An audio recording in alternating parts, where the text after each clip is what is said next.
And it's a shame because he's getting hit with a massive fine, and it's going to be playing on his mind. He's going to be very upset. We just stay clean. I know I'm clean. I don't use anything. You know, it's just hard work and dedication.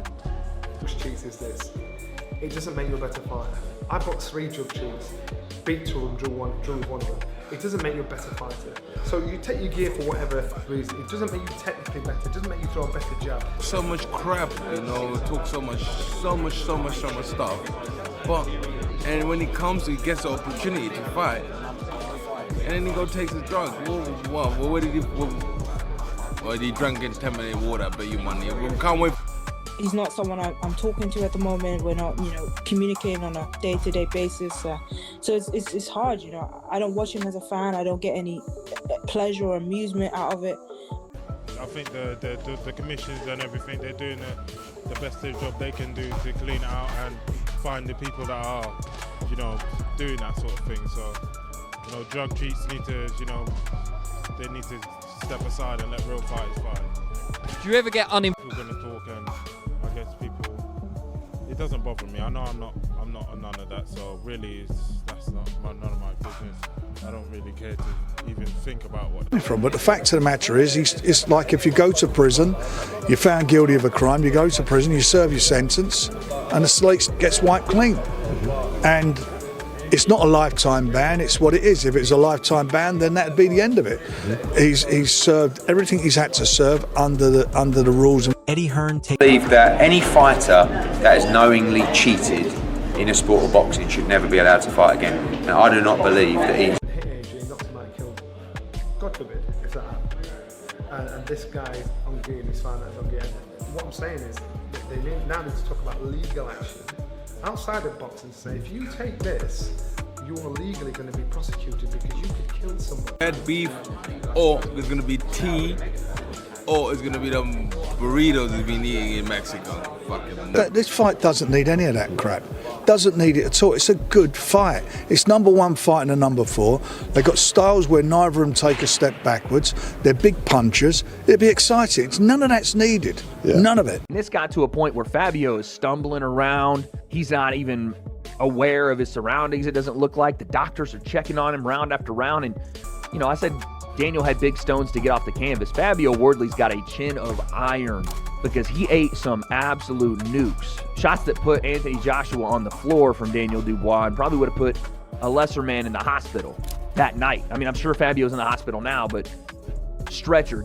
Fabio Wardley neglected all of his little bit of boxing skill, what he's learned over the white collar and through the fights that he's been involved in. I mean, he's had a fantastic career, and I don't think this is the end of Fabio Wardley at all, but he showed that he's a bit naive and a bit green. Like I said, his attacks were very crude. I don't know what Ben Davison should have been telling him. Stop throwing that overhand right from out of range. He's looking for the knockout punch. He's not even got his feet in range. The PED accusations against Daniel Dubois just exploded, and his own sister Caroline is leading the charge, demanding stricter drug testing after his brutal war with Fabio Wah. This family drama is tearing the heavyweight division apart. Difference fighting a world champion, a legitimate world champion for a title, and beating a world champion who's already a world champion. And Fabio Wardley hasn't beat a current world champion to be the champion, has he? Josie Park. Caroline Dubois didn't hold back. She's absolutely furious about the failed drug test controversy surrounding her brother. But here's the twist: she's not defending him. She's calling for blood, saying drug cheats have no place in boxing and fighters' lives are on the line. But I don't think he should fight. I genuinely don't think he should take that rematch. I think that's too dangerous. I genuinely think he took way too much punishment, and that was so severe. If I were him, I'd never fight. Daniel fired back hard, insisting he's always been clean and earned everything through dedication. But the damage is done. Fans are questioning everything about that Fabio fight, especially after Caroline's brutal public takedown of the situation. The first half of the fight, he kept his shape. The jabs were working, dominating head to body. He kept slinging that big right hand over the top. Now and again, he's whipping up the middle. He had good feet for a big guy, good feet. And I thought, you look the part. But then there was no plan B that he could rely on if that didn't work. And you saw from round 6, he lost his shape. The shape had gone because there was no plan B. You know, when he get hit, it was like he completely turned.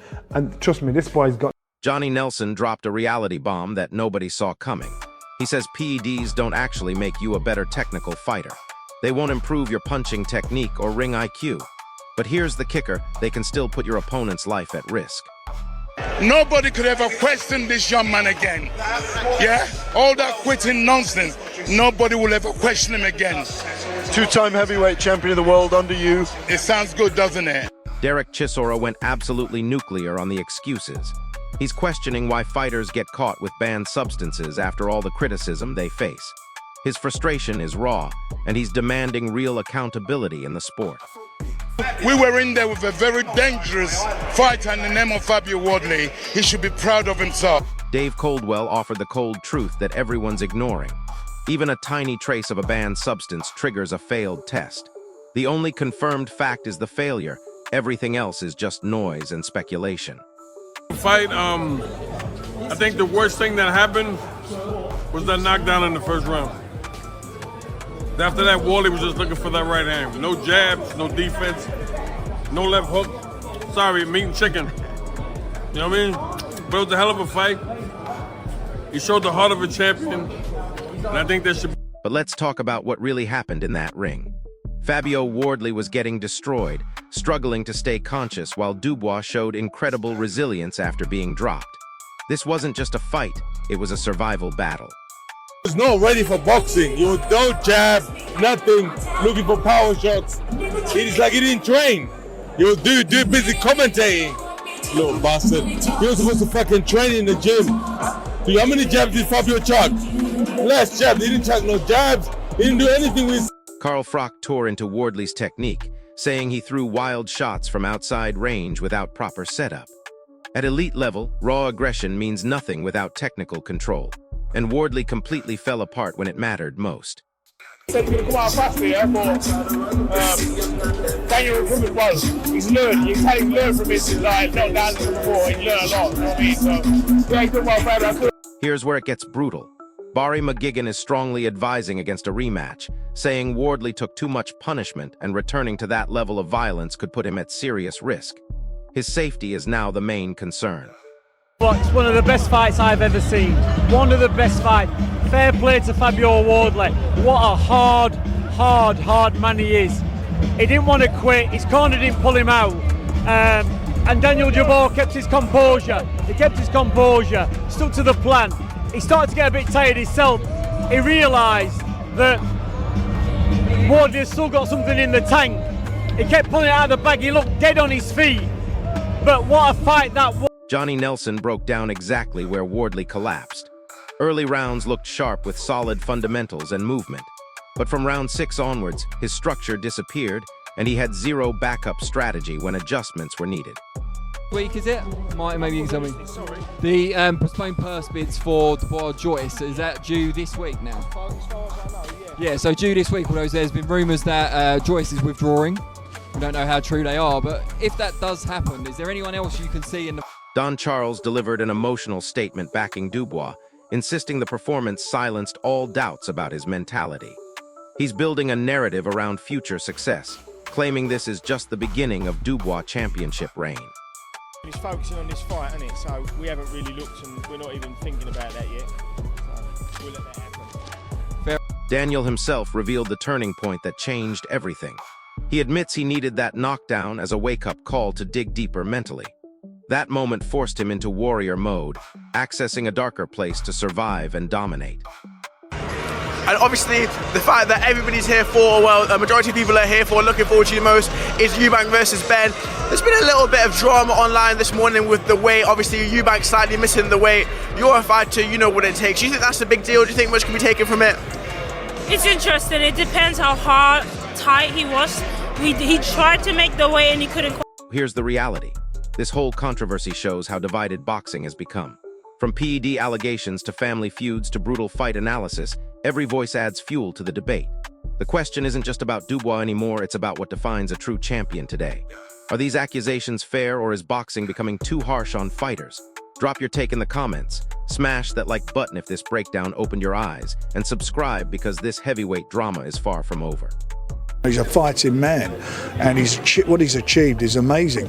You know, when he's fought against an Olympian from that background, he's had a vast amount of amateur experience and an undefeated pro, and he fought him in the fight of the year. I thought he won that fight, but fight of the year they gave it a draw. That says a lot about him.